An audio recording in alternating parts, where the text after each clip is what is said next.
but let's get back to the one that's in progress because it's amazing. Larry, thank you again for taking the time and being with us here tonight. Oh, thank you. And I do a lot of podcasts and guesting, but I love it being live and people can call. And I was jumping in your chat room there a little bit and mixing up with some people too. So while during the break. So. Great group of listeners, without a doubt. They did send some questions through. If we get a couple questions off to you, and then we kind of get back on point a little bit. But one question was, how far post Captain Kirk generation did Gene Roddenberry create the legacy for? Well, how far post Captain Kirk? Well, I mean, the idea. When people, when Next Generation came out, it came about because people wanted more Star Trek. The fourth movie, the Whales movie, The Voyage Home, did really, really well. It was the best crossover movie ever. And the local stations that had been showing the same 79 episodes, for years and years and years, right, were crying and saying, "Give us more new shows." So the big debate was, well, do we bring the original crew back? Well, they weren't really up to doing the grueling 16-hour TV days. Then it was, well, do you recast them? And there was kind of they weren't, they still had some more movies left in them. So they had the genius idea to keep everything established and just jump ahead 80 years. Right. And once they did that, it kind of, Star Trek wasn't just about Kirk. It took a while for a lot of fans were pissed about it. And they said, I'm not going to watch. Not me, though. I was thrilled. But it broke open the mold where Star Trek was not just Kirk, Spock, and McCoy on the 1701, but it was this whole Gene Roddenberry future universe. Earth comes through all its crap and is united, but now it's reaching out to everybody else. But now you had different times in the timeline. You had different corners of the known space, and it opened up the storytelling, and that's what we've had ever since. Well, I think I was the same way. I really enjoyed The Next Generation. I think, but for myself, the first couple years it was a little bit slow, but it was building the character, and it was then really slow the first couple. It was. But I'll tell you what, and I'm sure anybody who's a Star Trek fan, anybody that watches All Good Things, the last episode. That was like a motion picture. That was like a movie in itself. I mean, you can go out to Netflix and watch it commercial free. That's like a full length film. Oh, it is. And what's ironic is Ron Moore and Brandon Braga wrote the finale, and they also wrote Generations, the movie. And they had been spending, they took the last year or so. They both were in '94. The finale, was in the spring of '94, end of the TV season, and then the movie came out that fall around the holidays. But it's like people would say, the movie was such a big political animal and had so many fingers in the pot, and it was a movie. And the finale script was done under the gun. They really were insane young guys, working 20-hour days because of what it was. And it had no right to be as good as it was. But it came out, and a lot of people say, the irony is that they cranked that out in a month. And it's on a TV budget and all that, but it holds up as a story better than if people really get critical of Generations. The fact that you spent, a year and a half, 2 years working on this movie, and there's no equality there between right. the time and the concept. So. But All Good Things is probably, I guess, maybe heralded as probably the best finale and best send-off. And they were all exhausted because they were going to turn right around within a week or two, start working on Generations. And William Shatner and the scenes on the Enterprise B had already been filming. Oh, really? That was the summer that I was spending the spring. Actually, I spent the spring in L.A., then went home and we moved. And 1994 was like the high water mark of Star Trek because Next Generation was at its height in popularity and, foam and publicity and everything, fan love. They were shooting Generations, a movie. The S9 was already a couple of years in, and they were planning to launch Voyager just as soon as they could get Next Generation off the station, And it was just more, Star Trek per square inch than it ever been before or since. It was just an incredibly, heady, creative time. What do you think of the JJ Treks? And I know Van questioned you about that. Of course, they've kind of taken. I mean, some people I think it's a good thing because it's kept the franchise going. It's a new look at it. I mean, it kind of turned everything upside down. I did enjoy Star Trek Into Darkness. I thought it was a great movie, but then it was just kind of it was a remake of The Wrath of Khan, told from a little different perspective. Do you think this new film that's coming out, and that was one of the questions, the Robert Orci film, do you think that they're gonna try something new and fresh and different and kind of put it on a track that maybe will carry it out for several films? Well, I think they're definitely trying something. I'd say new and fresh, but it seems weird that after just 5-6 years into movies we're talking about fresh. But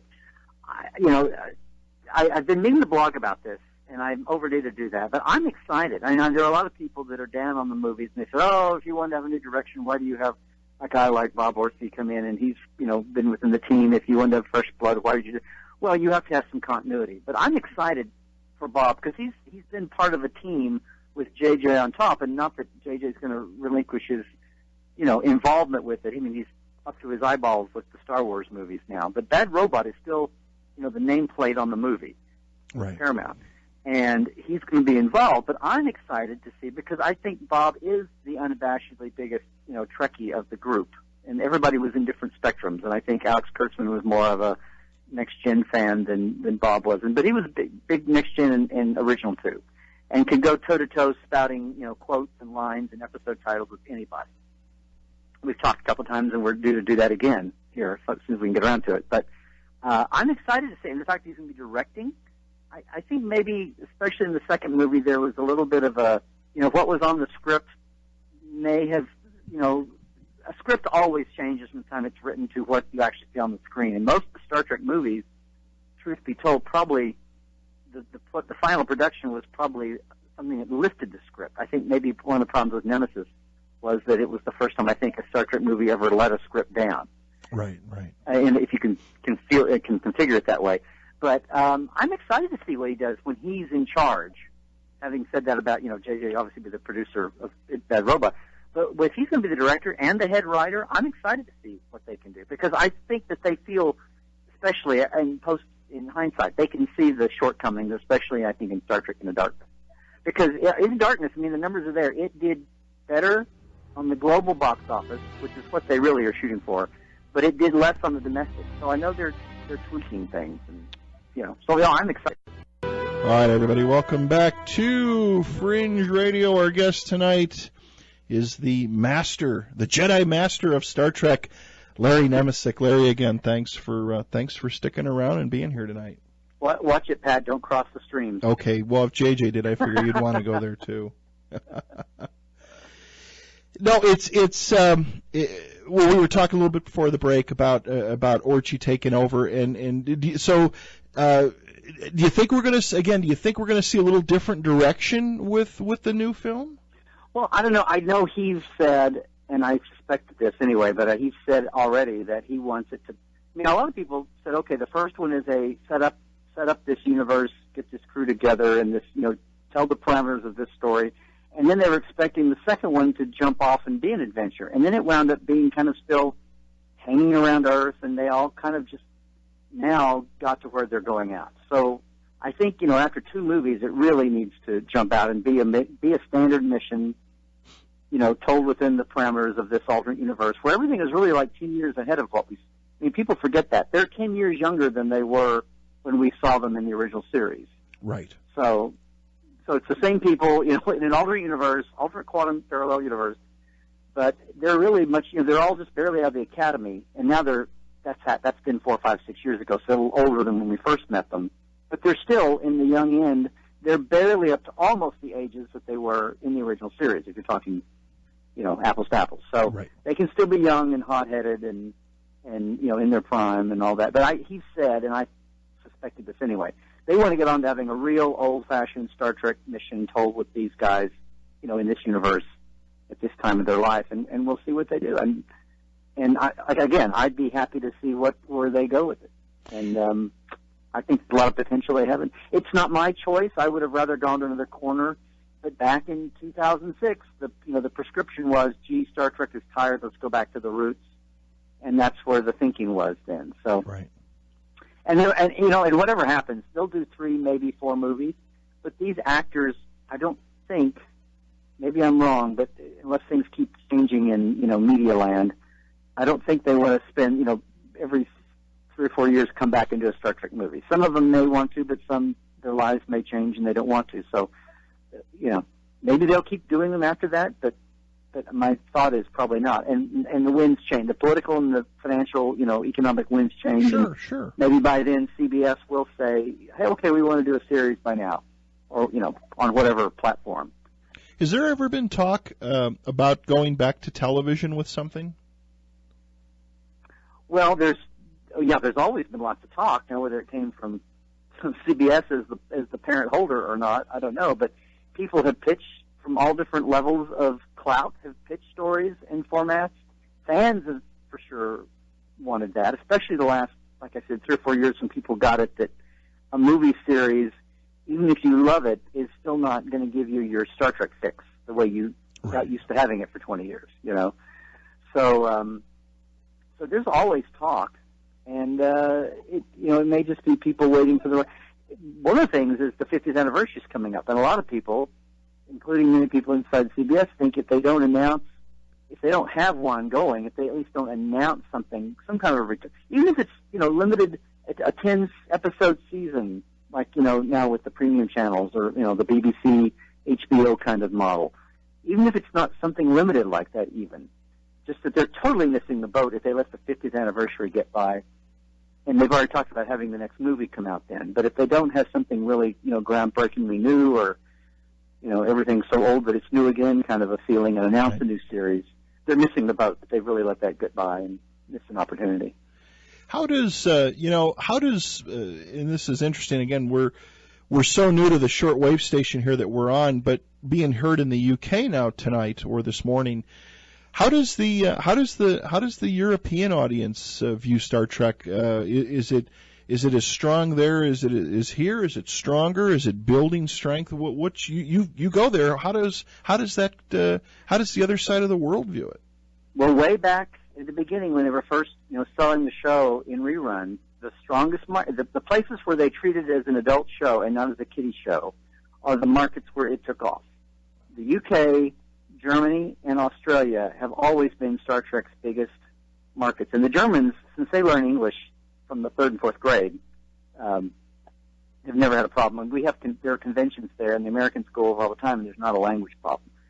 So, this last year, for the first time in several years, I got to go to both England and Germany this last year for conventions.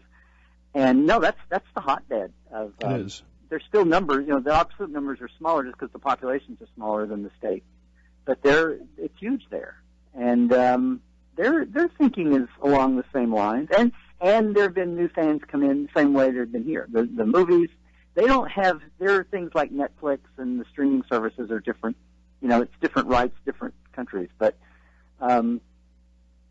yeah, they really kind of mirrors. There's kind of a global uniformity about opinion about Trek in the future and some of these things we were talking about. Yeah, I just was kind of curious how it was received in other countries. I know that it seems that from the movie standpoint, it seems like the movies do better overseas. The numbers overall do better than here. Well, that's part of Hollywood changing, because back when they were doing the original, up until from day one of moviedom, up through the Trek movies in the 70s and 80s and the 90s, the foreign box office was just kind of gravy. Nobody really thought beyond the domestic gross on the box office. And it's been the last 10 years with, globalization on everything and some people critique this. And this didn't really hit me until the second Trek movie. But if people have criticisms about maybe these last 2 movies being more about explosions and visual effects and blow-em-ups, than maybe as much heart and character as they'd like to see. Part of that's because they're done for the perception, the American perception anyway, of what the global market wants. So if they're going to sell them across Asia, sell them in some of the smaller markets, that's what they think, that's what people want to see, and not so much on character. Or else they would do a much smaller movie, and bring the budget down and not spend that much money on them. But if they're going to spend that much money, they talk about bang for the buck. they're going to give it to them. And it's really the global market that's driving those. And like I said, the truth is that the global box office on Star Trek Into Darkness was up over Star Trek 09, but the American box office was down. So there's something they're going to, tinker with and get back to. And a lot of, you can critique all kinds of things about the second movie. Some people, I've heard it all. I've heard people not like it as much as the first movie. I've heard people enjoy it more than the first movie. So it's all over the place. Oh, I thought it was, I enjoyed it it's one of those movies that, and I think that's kind of starting to set the precedence for movies now is these action movies. They've got a fire right from second one till the end, and that's how Into Darkness was, without a doubt. It never, it never stopped. It never backed off. Yeah, it was like Cadet Born or something there. Exactly. But that's where Hollywood is. That's part of Star Trek fitting into the overall wave of, the comic book superhero action, where that trend is. And if they're going to have a franchise in a tentpole movie series, Paramount thinks that's where they have to be with it. So, which is kind of comes back full circle to the people who said this is why we need a series, because that won't be what's driving a series. It'll be back to, the budget will be lower. It'll also be more about what the domestic audience wants, and they're not trying to worry about, one-off movie box office. They're trying to do a series. So, another good reason to get back to the storytelling that a series gives you. What do you think, just to change gears a little bit? Well, I guess we're almost shifting in reverse, but what do you think that J.J. Abrams is going to do for the Star Wars franchise? I don't know. What's funny is he did this on Jon Stewart's show. He kind of admitted that he'd always been a big Star Wars fan when he was a kid, and he had to kind of get into Star Trek. A lot of people, viewed that suspiciously and said, we can see it on the screen. But I'm real curious to see. I love the Star Wars movies, but I just never, the last 20, 30 years, my brain cells went into Star Trek. Sure. And I couldn't devote that, but I really hope it all goes well. This whole thing about a Star Wars Star Trek rivalry, maybe in the late 70s or something, but I think most people who enjoy one of both, people have their favorites, but I think people just love to hype that up. Yeah. So I think most people wish him well. They sure don't want to see Star Wars, screwed up, and I think there was a lot of disappointment with the second trilogy, at least for the older fans. The younger fans, there's a generational thing almost. But, George Lucas was doing all six, and people have, they're almost as opinionated as Van there was, only on the first trilogy and the second trilogy. So I expect good things. We've had what's leaked and come out, and the photos, and the way he's reached out to the original actors, and I hope all good things. Oh, I do too. And the thing about people going, he's turning his back on Star Trek. No, he's a producer that's gotten huge success and clout, and he's going to do it. He's really coming home to his childhood a little bit there with Star, and I understand that. So, good on him, and let's hope everything. I root for him. I hope it does well. The guy's an unbelievable filmmaker. He's. I know he's kind of referred to as the next Steven Spielberg, and I think he is. He's doing some unbelievable things. All his stuff and his spin-offs and the people that he mentors and gets in the projects he gets involved with have all been, highly successful. Yeah. Yes. You can't.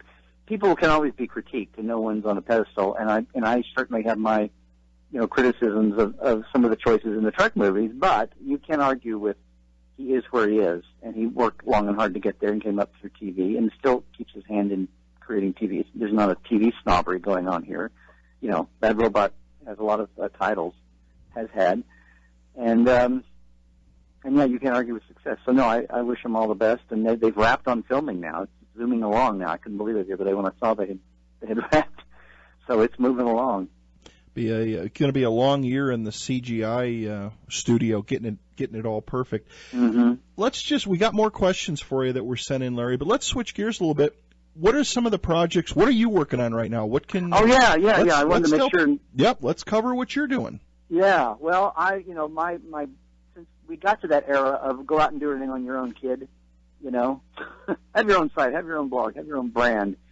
So the last 4, 5, 6 years, I've called everything I do Trekland, and my LarryNemecek.com site is kind of the middle of that. But I have a blog, and half of my blog, Trekland, is video chats that I do with actors and designers and writers that I've known for over the years. Because, like I said, I've been working with this since we did the companion book, actually a little before, but since '92, I've been hands-on with things out here in L.A. And during the heyday of the TV production, over the years, kept talking to everybody. I have tons of archival interviews, but that's one thing I'm doing is we're remastering those and putting them out every year on a CD. And I have a CD so I can sign it and have it at conventions.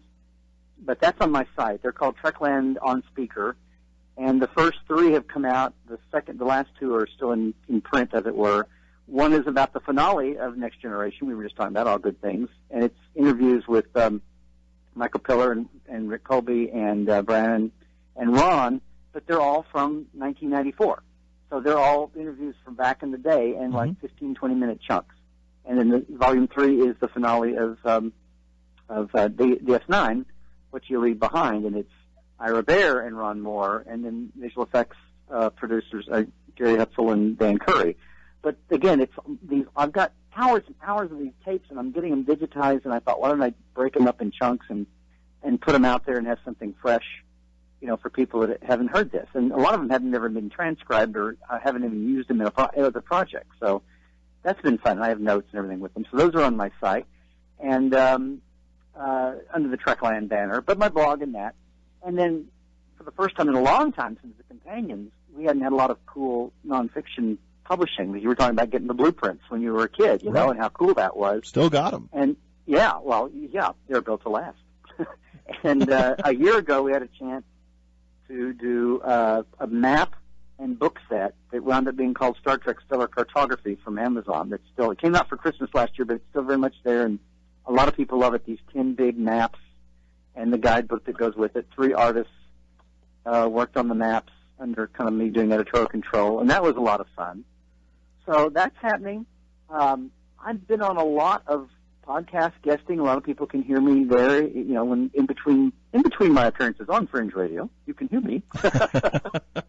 And a lot of places like that. But one guy who helped me with the on-speaker CDs, Chris Jones, and I can't talk about it yet, but we're about to launch another project that anybody who's a TV Star Trek fan of all the series is going to love, starting with Next Generation. Hopefully, maybe by Christmas or just soon after the first of the year, we can announce that. But that's kind of all my immediate things. But I've been thrilled here to be part of, Trek Continues, like Van was bringing up.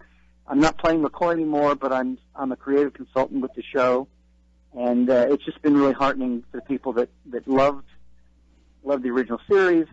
And what Van was getting at was how they're, people. There's fan films all over the place, and there's so many happening right now, and exciting ones, and the bar is going up all the time, and God bless everybody who's doing that. A lot of my friends are doing Axanar and Farragut, and Renegades has been done, and my friend Mark Zickery is doing a show called Space Command, which is an homage to the Heinlein 50s movies, really. It's its own thing. And, there's so many exciting projects going on. Another one's called Fifth Passenger. But the idea that Vic Mignogna, it's his passion baby, he wanted to recreate original series 60s Trek, not do it as a spin, we can do this now because we can. It's 4:3 ratio, not widescreen. It's right. The camera moves, the acting, the lighting, everything is meant to be the 4th season of the original series. And Van raving about it a while ago is kind of the later. People, the first premiere at Phoenix Comic-Con last year, every 4th person said, I feel like I've just come home after school. I'm a kid again, and I've found a new episode of original Star Trek. So that's really hit the nail on the head, and that's been exciting to be a part of, behind and in front of the camera, both ways. But the coolest thing lately here, and I've been on the board for Hollywood Sci-Fi Museum, which is a project that's get going. But the thing that's really amazing, and it just launched, and I want to make sure and mention, is a project called Enterprise in Space. Okay. And maybe we can talk about that after the break. Yeah, we got to take a quick break. Larry Nemecek is our guest tonight on Fringe Radio. Stick around. We got a lot more to cover. All right, everybody. Welcome back to Fringe Radio. Our guest tonight, Larry Nemecek. Larry, we've been a little bit choppy with the breaks and that, trying to make the clock sync up with the new radio station we're on. So I apologize. I usually let the computer do it all, but tonight I had to take control, and I'm a little bit rough with it, but we'll get it worked out. Oh, you're on manual override. Definitely. Definitely. Question that came in for you. This is a great question. I was going to ask you this last time you were here. Tracy, we've got a big group of engineering students up at the University of Utah that listen to us all the time. They're all huge Star Trek fans. And I'm so surprised. Yeah. Tracy writes, engineering students. Yeah. Exactly. Tracy writes in and she says, Larry, Kirstie Alley seems to kind of snub off the whole Star Trek convention thing, but wasn't that really her first big break with Star Trek II?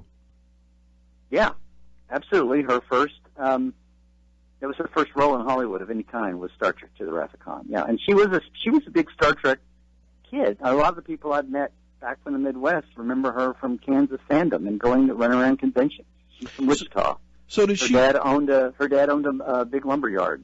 Really? There. Does she still go to the conventions and stuff? It seems like she did a couple. Well, the one that the movie came out in June of '82. The event that my documentary, The Con of Wrath, is about, which was kind of like the biggest event planned up until that time. She was there for it. I have her autograph from going to the line then, and I just heard. I thought that may have been her only event ever because of the way it went. She did one or two more.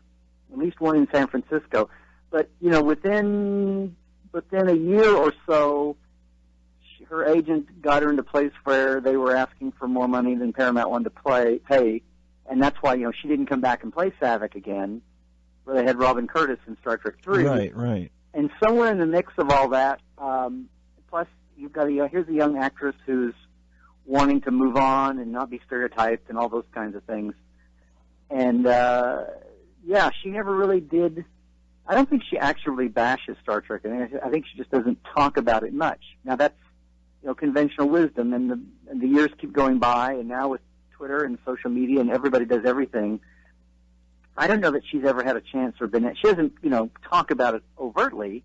I haven't seen anybody ask her about it really, or been in the place to. I'd love to have her in the documentary. I haven't reached out to her, but. I don't know if she's mellowed out a little on it or not, or I don't know if I'd, say that she snubbed it. Maybe when she was, young and bold in her 20s and building her career and all that. But I don't know. I don't know how she feels about it now in hindsight. That'd be a great thing for somebody that had their smarts about them, and she was on a talk show somewhere to ask her that. Yeah, because I didn't know that was just a question that was sent in, but it seems like a lot of these conventions, the majority of the people show up, and that's one that you just never see her on the billing anywhere. And I figure, she's, without a doubt, she's one of the big names, and maybe she's just laying low for reasons. Yeah. Well, she has a lot going on. She's doing, all kinds of things. She's constantly, like Shatner in a lot of ways, she's constantly reinventing herself. She finds ways to even poke fun at herself like he does. And like a lot of people do when they're really secure in their own skin. So, right. So who knows? We'll see. The years go by, and it's like that. Never say never. Exactly. People do different things. Yeah. So, what's your thoughts on this 50th year of Star Trek and the talk of Bill Shatner being in the new movie? Well, it makes total sense. They had a little brief scene written for him. In the first movie, where his image was going to somehow talk to Spock, Spock Prime and Kirk Prime were going to talk to each other through some kind of Vulcan thing. Right. And it didn't work out. They decided not to go there. He didn't want to just do a one-page, kind of little throw-in scene. It makes total sense. They've almost had this kind of goofy internet, feud, that's good for PR and good for hits and likes and follows and everything for everybody concerned. No, it would be a really touching thing to do. And Bill is still blowing and going big time, so it would be a great thing to jump in and do. But they have to get everything, get the I's dotted and the T's crossed, and get the script out there. But it's kind of still in flux, so that's an interesting comment to make if they're going to shoot it next year and have it out for 2016. Well, yeah, especially, not to be negative, but a lot of these guys are not spring chickens anymore. Yeah, Shatner he just does so much. Every 3 months he's announcing some new thing he's going to do or oversee or announce or whatever. So I bumbled into tweeting with him last night, which was kind of funny. Somebody else mentioned something, and we exchanged a couple back and forth. And somewhere in the middle of that, I said, "Oh, I was in your documentary about Get a Life about fans he shot at the Vegas convention. You should be in my Con of Wrath documentary," because he obviously was there. So it's funny, but no, I think if he ever stops, I think he has to keep going. I think he has to have 5 things on his plate all the time. He's doing is his new thing now? He's doing some sort of a home renovation program or something. Yeah. We've been lucky. We've had the honor we've been invited to a few of the Comic-Cons here in Salt Lake. I don't know if you've made any here yet. If you've been here, the one here has just exploded. I know it's exploded huge time. I'm going to be at a con there next spring. Not the Comic-Con, but it's a traditional Conduit. Oh, okay. Conduit. April. Yeah, well, the Comic-Con here, I know,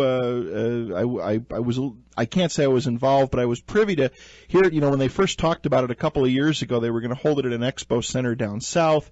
They were figuring, Dan Farr was figuring if he got 5,000 people through the door and could cover the rent, he would be happy.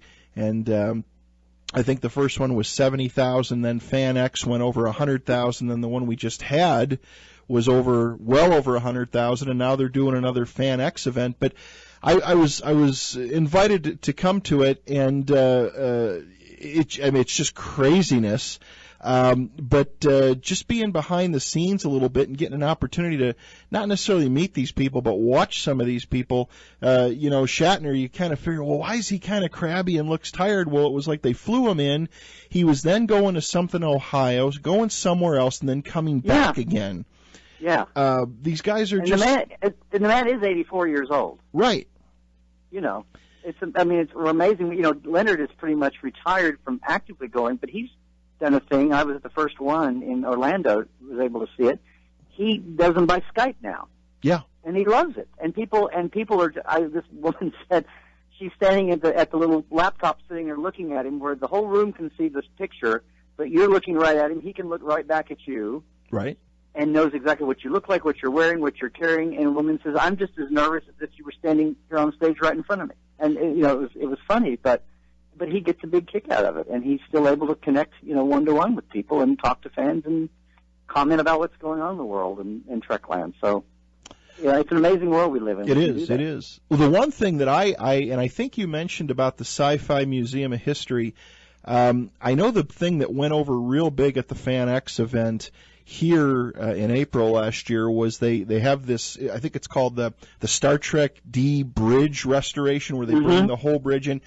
And what was crazy is somehow they managed to get, actually the day before, Patrick Stewart showed up, and they had the whole clan. I mean, everybody.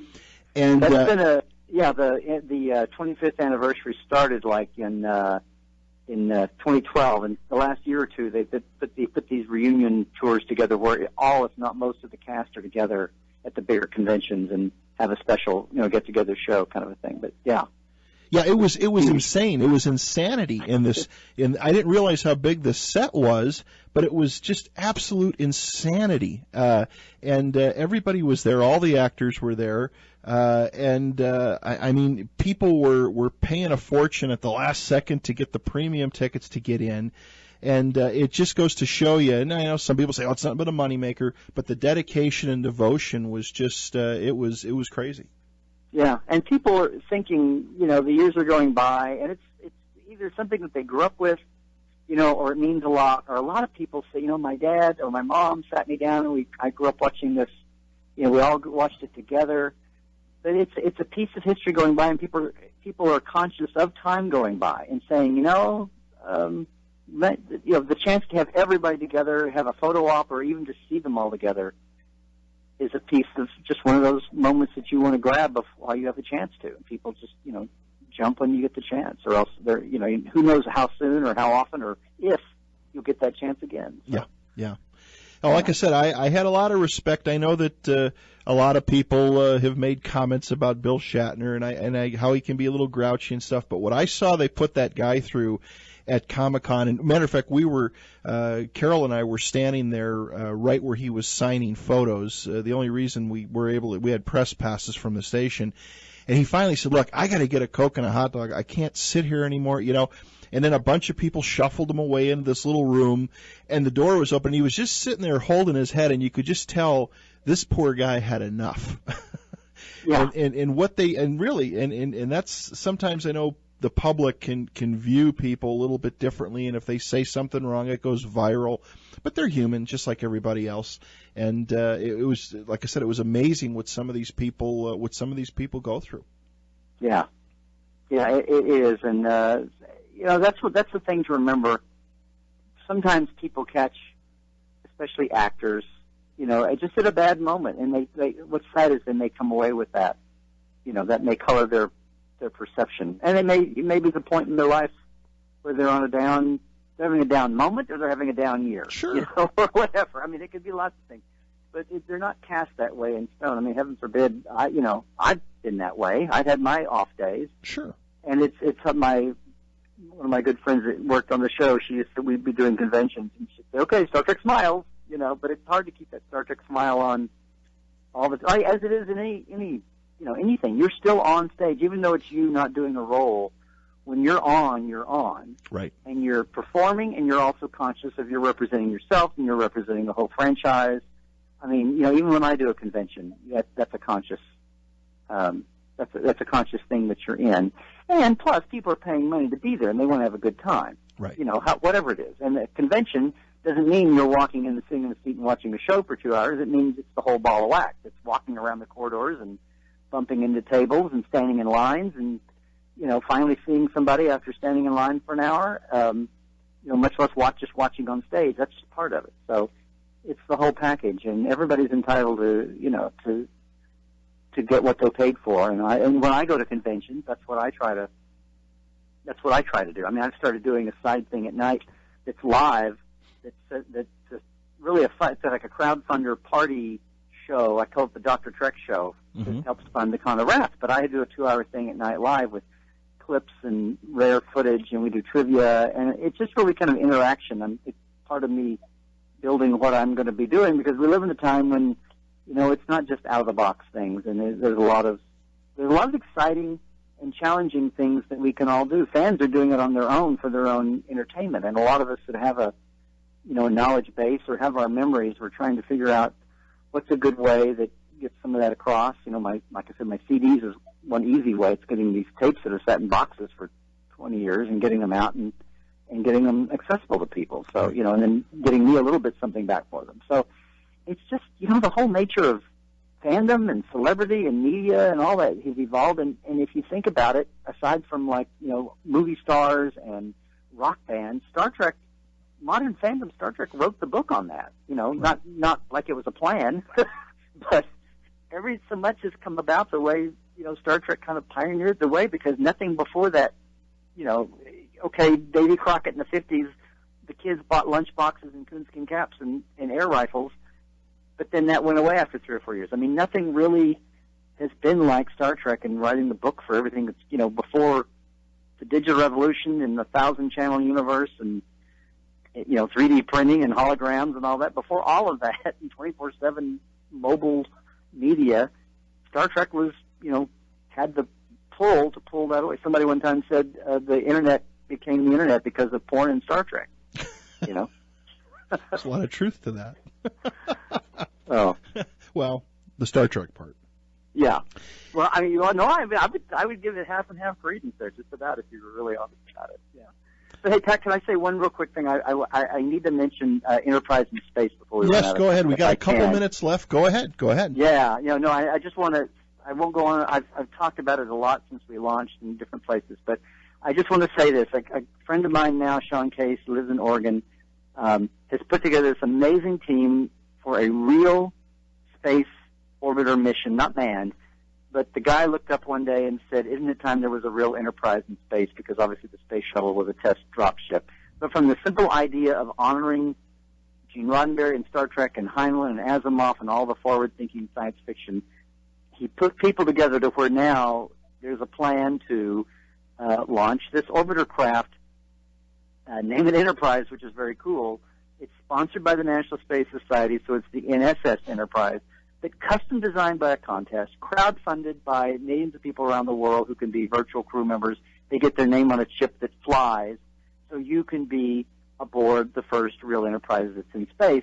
And the thing has 100-plus experiments, winning experiments from students, grade school through grad school, all over the world. Wow.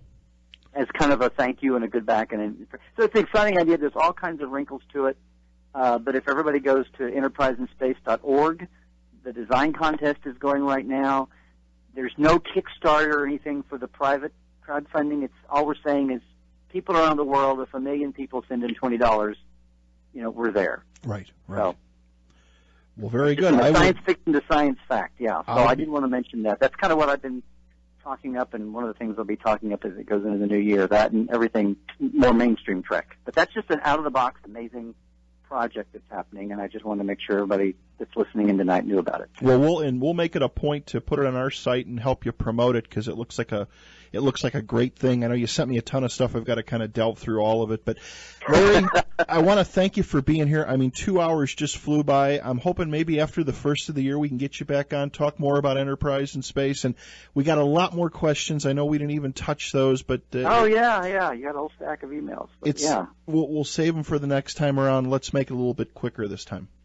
Okay. Okay. I'd love to so much. Thank you. And closer in before the April, they're being in Salt Lake at Conduit. So maybe we could hook up when you're here and do something live in the studio. Yeah, we'll work it out. But it sounds exciting. I'd be thrilled to either way. Sounds good, my friend. Take care, Larry Nemecek. Have a great night. You too, and good luck with the new network. Thank you much. Okay. All right. Good night.